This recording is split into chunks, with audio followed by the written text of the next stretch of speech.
আল্লাহর অশেষ রহমতে বাংলাদেশে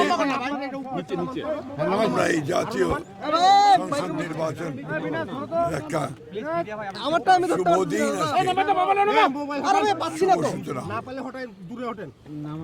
এই নির্বাচন এই জাতির ইতিহাসে অত্যন্ত গুরুত্বপূর্ণ। এই নির্বাচন নির্ধারণ করবে যে বাংলাদেশের ভবিষ্যৎ রাজনীতি কোন দিকে যাবে।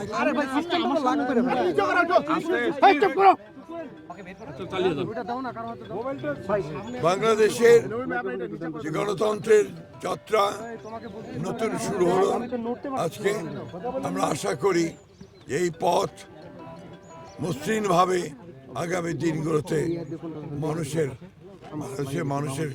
জীবনকে, বাংলাদেশের রাজনীতিকে, বাংলাদেশের অর্থনীতিকে সুন্দরের দিকে, তার অভিষ্ট লক্ষ্যের দিকে নিয়ে যাবে।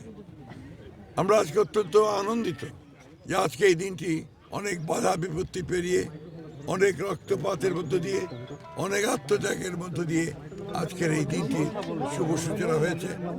আমরা এই দিনটির জন্য অনেক ত্যাগ স্বীকার করতে হয়েছে। বাংলাদেশ জাতীয়তাবাদী দল বিএনপির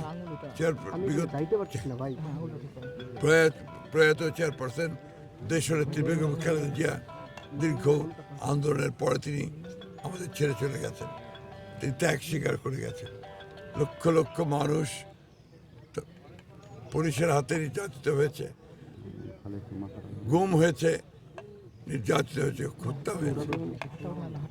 24শে জুলাইয়ে প্রায় 2000 ছাত্র জনতা, কৃষক, শ্রমিক তারা প্রাণ হারিয়েছেন। এত আত্মত্যাগের পরে আজকে এই নির্বাচন, আশা করছি যে এই নির্বাচন সুষ্ঠু, অবাধ এবং নিরপেক্ষ হবে এবং শান্তিপূর্ণভাবে হবে।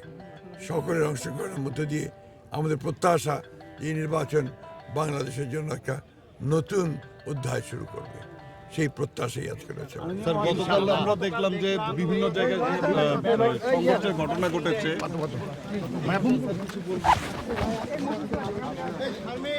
বদলের মতো আচরণ করছে।